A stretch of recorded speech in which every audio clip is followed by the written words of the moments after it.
আমরা সেদিন নতুন শহরে যাচ্ছিলাম, আমার সাথে আমার বড় ছেলে ও ছোট মেয়ে ছিল। আমার ছেলে ট্রেনের একটা কামরা ভাড়া নিয়েছিল।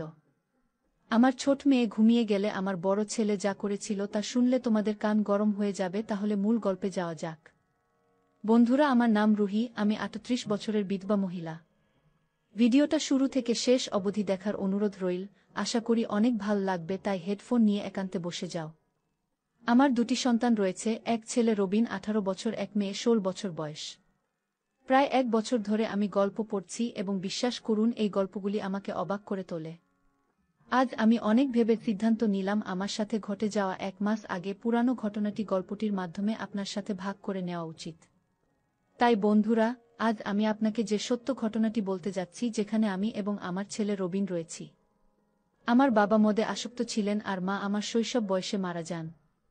তারপর আমার বাবা কৈশোরে আমাকে বিয়ে দিয়ে দেন। কয়েক বছর ভাল কেটে গেল, রবিন ও রাইমার জন্ম হয়েছিল এবং তারপরে একদিন আমার স্বামী প্রায় ৩ বছর আগে দুর্ঘটনার কারণে মারা গেলেন। আমি পুরোপুরি ভেঙে পড়েছিলাম, তবে শ্বশুরবাড়ির লোকেরা অনেক সাহায্য করেছিল এবং আমি একটি দোকান খুললাম যাতে আমি ছেলে মেয়েকে নিয়ে ভালো থাকতে পারি। সবকিছুই ঠিকঠাক চলছিল, তবে প্রত্যেকের কিছু চাহিদা আছে। যখন রাত আসত তখন আমি আকাশের দিকে তাকিয়ে থাকতাম। অন্য কারো সাথে সম্পর্কের ক্ষেত্রে আমি ভয় পেতাম। তখন আমি এটাকে আমার ভাগ্য হিসাবে বিবেচনা করে সারা জীবন এভাবেই কাটানোর সিদ্ধান্ত নিলাম।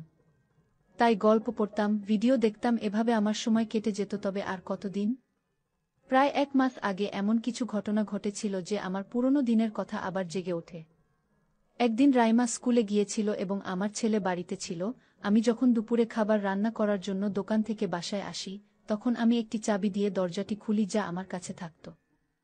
ভিতরে রবিনের ঘরের দরজা অর্ধেক খোলা ছিল এবং যা দেখলাম তাতে আমার ২ কান গরম হয়ে গেল। তবে সর্বোপরি ও আমার ছেলে, তাই কিছু বলতে পারলাম না। আমি ভিতরে গিয়ে খাবার রান্না শেষ করে বিছানায় শুয়েছি, কিন্তু আমার চোখের সামনে এখনও রবিনের সেই ঘটনা ভেসে আসছিল। আমি নিজেকে থামাতে পারিনি। কিভাবে পারল রবিন এমন করতে? তারপর আমি মা ছেলের গল্পগুলি পড়া শুরু করি। বিশ্বাস করুন, পড়ার পরে আমি আরও অবাক হয়ে গেলাম। সে রাতে আমি ঘুমাতে পারিনি। রাত প্রায় ১২টা বাজে। আমি, রবিন, রাইমা এক খাটেই ঘুমাই। আমাদের বাড়িতে মাত্র একটা শোয়ার রুম ছিল। হঠাৎ রবিন ঘুম থেকে উঠে অদ্ভুত আচরণ করতে লাগল। এই আকস্মিক ঘটনায় আমি অস্থির হয়ে রবিনকে অন্যদিকে ঠেলে দিয়ে উঠে দাঁড়ালাম। আমি বললাম, এমন অদ্ভুত তোকে দেখাচ্ছে কেন রবিন? রবিন বলল, মা, আমি জানি তোমার অনেক কষ্ট, আজ আমি তোমার কষ্ট মুছে ফেলব।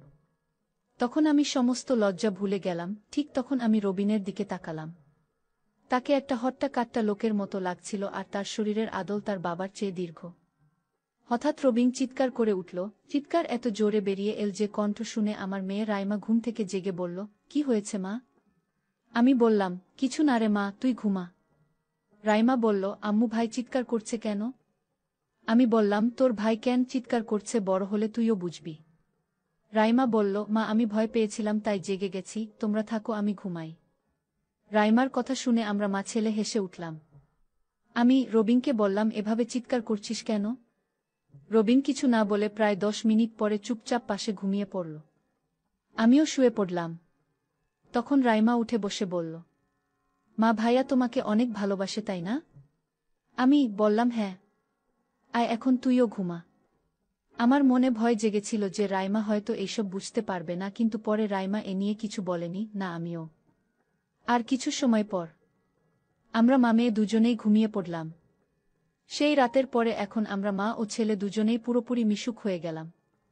পরের দিন আমি দোকানে গিয়েছিলাম এবং আমার ছেলে কলেজে। দিনটি সাধারণ দিনের মতো চলে যায়, কিন্তু রাতের কথা মাথা থেকে নামছিলই না।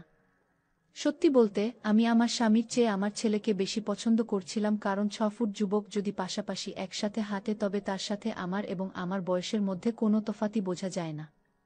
আর এখন আমি অপবাদেও ভয় পেতাম না, কারণ আমি বাড়িতে সবকিছু পেয়েছিলাম। রাত ৮টা নাগাদ আমি দোকান থেকে বাড়ি চলে আসি। রাইমা তার পড়াশোনায় ব্যস্ত ছিল এবং রবিন ল্যাপটপে কিছু একটা করছিল। আমি তার কাছে গিয়ে জিজ্ঞাসা করলাম, কি করছিস রবিন? রবিন বলল, মা, আমি কলকাতায় একটি আন্তর্জাতিক কল সেন্টারে চাকরি পেয়েছি, মাসে বেতন ৩০,০০০ টাকা এবং আলাদাভাবে প্রণোদনা। আমি বললাম, এটা খুব খুশির সংবাদ। রবিন বলল, মা, আমরা একটা কাজ করি না কেন? আমি এখানে আর থাকতে চাই না। চলো দোকানটি বিক্রি করে আমরা কলকাতায় চলে যাই, আমি, তুমি এবং রাইমা। আমরা সেখানে ভালোভাবে থাকতে পারব। যদিও বিষয়টি নিয়ে আমার অমত ছিল না, কিন্তু শ্বশুরবাড়ির কারণে আমি কিছুটা দ্বিধাগ্রস্ত ছিলাম। আমি রবিনকে বললাম, এই বিষয়ে আমাদের আরও ভাবা উচিত। এত তাড়াতাড়ি কোনো সিদ্ধান্ত নেওয়া যাবে না। এরপরে আমি রবিনকে বললাম, তুই মুরগি অনেক পছন্দ করিস, তাই না? রবিন বলল, হ্যাঁ মা। রাইমা বলল, হ্যাঁ মা, আজ মুরগি রান্না করো। আমি রবিনকে টাকা দিয়ে বললাম, মুরগি এনে দে, আমি রান্না করছি। রবিন হেসে টাকা নিয়ে বাইরে চলে গেল। কিছুক্ষণ পর রোহিত মুরগি নিয়ে এল। আমি মুরগি রান্না করে প্রথমে রাইমাকে খাওয়ালাম। খাবার খাওয়ার পরে সে ঘুমোতে গেল। তখন আমি রবিনকে বললাম, তুই মুরগির তরকারিটা ঘরে নিয়ে যা, আমি রান্নাঘরের কাজ শেষ করে আসছি। রবিন ঘরের ভিতরে গেল, আমি রান্নাঘরের সমস্ত কাজ শেষ করে ঘরের ভিতরে চলে গেলাম। রবিন বিছানায় শুয়েছিল এবং মুরগির তরকারি বিছানা রাখা, আমিও বিছানায় বসলাম। যখন রবিনের বাবা বেঁচে ছিল তখন সে অবশ্য মুরগির সাথে আমরা ড্রিঙ্ক খেতাম। মুরগি ছিল, তবে ড্রিঙ্ক অনুপস্থিত ছিল। আমি কিভাবে আমার ছেলেকে বলবো? আমি এই ভাবনায় নিমগ্ন ছিলাম। তখন রবিন বলল, মা, কি ভাবছ? মুরগি খাবে না? তোমার না খুব পছন্দ? আমি বললাম, হ্যাঁ আমার ভালো লাগে, তবে এরকম শুকনো ভাল লাগে না। রবিন সব বুঝতে পেরে আমাকে অবাক করে বলল, মা, তুমি কি ড্রিঙ্ক করো? আমি বললাম, হ্যাঁ। তোর বাবা বেঁচে থাকার সময় মুরগি রান্না করলেই সাথে ড্রিঙ্ক খাওয়া হতো। রবিন হেসে বলল, এখনই তোমার ইচ্ছা পূরণ করছি, এখনই নিয়ে আসছি। আমি বললাম, না থাক, এত রাতে কোথায় যাবি? রবিন বলল, মা, তুমি চিন্তা করো না। রবিন বাইরে গেল এবং কিছুক্ষণের মধ্যে নিয়ে এলো। যতক্ষণ রবিন বাইরে ছিল আমি আমার পুরাতন কাপড় চেঞ্জ করে নতুন কাপড় পরে নিলাম। রবিন ঘরে এসে বিছানায় বসে আমার দিকে তাকাতে শুরু করল। আমি বুঝতে পেরেছি যে আমাকে দেখে অবাক হয়ে গেছে। আমি উঠে 2টি গ্লাস এবং বরফ নিয়ে আসি। আমরা মা ছেলে বিছানার উপর বসেছিলাম এবং আর মুরগি খেতে শুরু করলাম। একটু পর রবিন অদ্ভুত সব কথা বলতে লাগল, ম্যা, আমার সাথে কলকাতায় চলো, সেখান কেউ আমাদের চেনে না। এই কথা শুনে আমার আনন্দের সীমা রইল না। আমি বললাম, ঠিক আছে, তবে সেখানে যদি কেউ জিজ্ঞেস করে তোর বাবা কে এবং আমি কে, তখন তুই কি বলবি? রবিন বলল, মা, তুমি চিন্তা করো না। বড় শহরে কাউকে নিয়ে কেউ ভাবে না। তারপরও যদি কেউ জিজ্ঞাসা করে আমি ম্যানেজ করে নিব। আমি বললাম, সেখানে তো আমাদের কেউ চেনে না, আমরা বাকিটা জীবন ভালোভাবে থাকতে পারব, আর যখন তুই আসল বিয়ে করতে চাইবি তখন আমরা অন্য শহরে চলে যাব। রবিন বলল, তুমি ঠিকই বলছো মা। যত তাড়াতাড়ি সম্ভব পরিকল্পনা করতে হবে, কিন্তু রাইমাকে কিভাবে বোঝাবে? আমি বললাম, আমি তাকে বোঝাবো, তুই চিন্তা করিস না।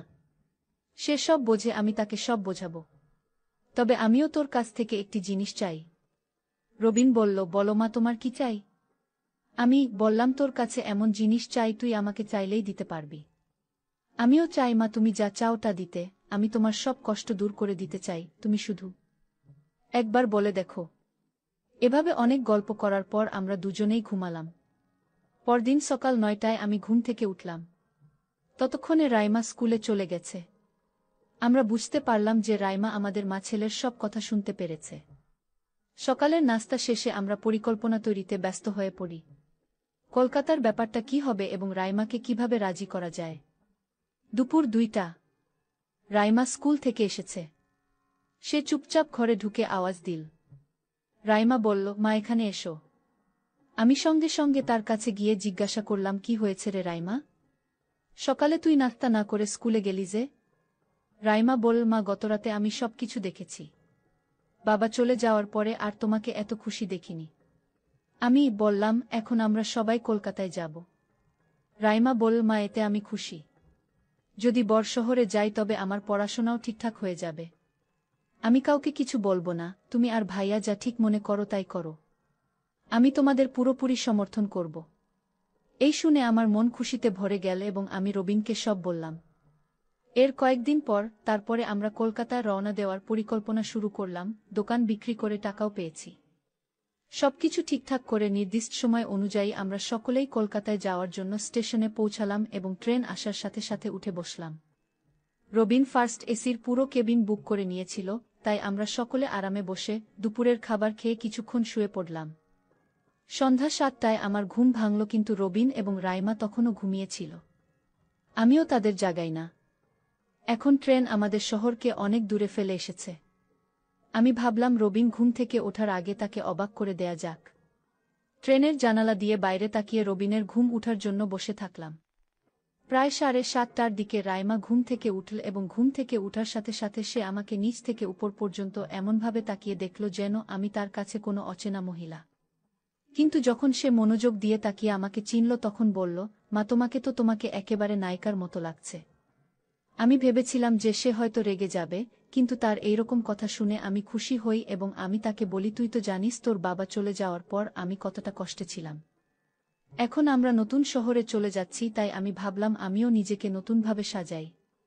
এই জীবনের সকল সুখ খুঁজে নেই। রাইমা বলল, মা, আমি তোমাকে সবসময় সুখী দেখতে চাই, কারণ আমি তোমাকে সবসময় কাঁদতে দেখেছি। আমার মেয়ের মুখ থেকে এমন কথা শুনে আমি মনে মনে খুব খুশি হই, এই ভেবে যে আমার মেয়ে আমার মনের সব কষ্ট বুঝতে পেরেছে। তখন আমি রাইমাকে বললাম, তোর বাবার পরে এখন আমি কেবল তোর ভাইয়ের মাঝে সুখ খুঁজে পাই। আমি আমার মেয়ের কপালে চুমু খেলাম। প্রায় 8টার দিকে রবিন ঘুম থেকে উঠে আমার দিকে তাকিয়ে অবাক হল।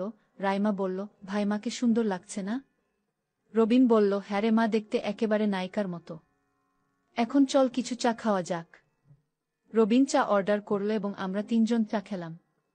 রাত 9টা বেজে গেল এবং রাতের খাবার আসলো। আমরা সবাই হাত ধুয়ে বসলাম। তখন ওয়েটার এসে খালি প্লেটগুলো নিয়ে গেল। তারপর আমরা চুপচাপ ঘুমিয়ে পড়লাম আমাদের নিজ নাজ আসনে। পরদিন সকাল 8টায় আমরা কলকাতায় পৌঁছালাম। আমরা 3জন ট্রেন থেকে নেমে হোটেল বুক করলাম। রবিন প্রথমে হোটেলে একটি রুম নেয়, তারপর নাস্তা শেষে আমরা সকাল 10টার দিকে বাজারে যাই এবং সেখানে যাওয়ার পরে আমি একটি লেহেঙ্গা কিনলাম। রবিন পায়জামা কুর্তা কিনল এবং রাইমা নিজের জন্য স্কার্ট এবং প্যান্ট কিনল। তারপর আমরা 3জন মিষ্টি ও মালা নিয়ে সরাসরি মন্দিরে গেলাম। রবিন সেখানে আগেই বিয়ের জন্য বুক করে রেখেছিল। আমরা 1টার সময় মন্দিরে পৌঁছে গেলাম। কিছুক্ষণ পরে পুরোহিত এসে প্রথম বরকে বসালো, তারপর কনেকে ডাকলেন। আমি গিয়ে রবিনের পাশে বসলাম। প্রায় 1 ঘন্টা বিয়ের মন্ত্র পরে পুরোহিত রবিনকে আমার গলায় মঙ্গলসূত্র পরাতে বললেন। তখন রাইমা রবিনের হাতে মঙ্গলসূত্র দেয় এবং রবিন হাসি মুখে আমার গলায় মঙ্গলসূত্র পরিয়ে দিল। তখন আমি ভাবতে লাগলাম, একটি নতুন শহরে কমপক্ষে আমার বাকি জীবনটা ভালোভাবে কাটিয়ে দিতে পারব। প্রায় 5টা নাগাদ আমাদের বিয়ে শেষ হল। পুরোহিতকে তার দক্ষিণা দিয়ে আমরা তার আশীর্বাদ নিলাম। তারপর আমরা 6টা নাগাদ হোটেলে আসি, যেখানে হোটেলের লোকরা রোহিতের কথা মতো আগেই গোলাপ ফুল সাজিয়েছিল। আমরা 3জনই প্রথমে খাবার খেয়ে নিলাম। তখন রাইমা বলল, মা, আমি তোমাদের ভালোভাবে দেখতে চাই। আমি কিছুটা ইতস্তত বোধ করলাম। তখন রবিন বলল, ঠিক আছে, তুই সোফায় বসে সব কিছু দেখিস। এবার আমরা ঘরে এসে দরজা লাগিয়ে দিয়ে বিছানায় এসে বসলাম। রাইমা সোফায় বসে আমাদের ছবি তুলছিল এবং আমাদের স্মৃতি স্মরণীয় করে রাখার জন্য একটি ভিডিও বানাচ্ছিল। পরের দিন সকাল 8টায় সবার আগে আমার ঘুম ভাঙল। ঘুম থেকে উঠে দেখি রবিন ঘুমিয়ে আছে। শুভ সকাল, রবিন বলল। শুভ সকাল। চলো তাড়াতাড়ি রেডি হও, আমাদের বেরোতে হবে। আমি বললাম, কোথায় যাব? রবিন বলল, আমাদের নতুন সংসারে। আমি বললাম, মানে? রবিন বলল, মানে এখানে আমি একটা বাড়ি ভাড়া নিয়েছি। আজ থেকে সেখানে গিয়ে আমরা নতুন সংসার পাতব। কিছু সময় পর উঠে রাইমাকে উঠিয়ে দিয়ে এক এক করে ফ্রেশ হয়ে নিলাম। আর রাইমাকে নতুন বাসার কথা বললাম। তখন রাইমা বলল। তারপর আমরা নাস্তা খেয়ে নতুন বাসায় গেলাম। নতুন বাসায় ছিল 2টো ঘর। একটা রুম আমার আর রবিনের, অন্য রুমটি রাইমার। এভাবেই কেটে গেল 7 মাস। আজ আমাদের বিয়ের 2 বছর হল। আজ আমি রবিনের ছেলের মা। বন্ধুরা, তোমাদের জানা মতে এমন কোনো ঘটনা থাকলে আমাকে কমেন্ট বক্সে জানাতে পারো। আজকের ভিডিও এখানেই শেষ করলাম। সবাই ভালো থেকে, দেখা হবে পরের ভিডিওতে। ধন্যবাদ।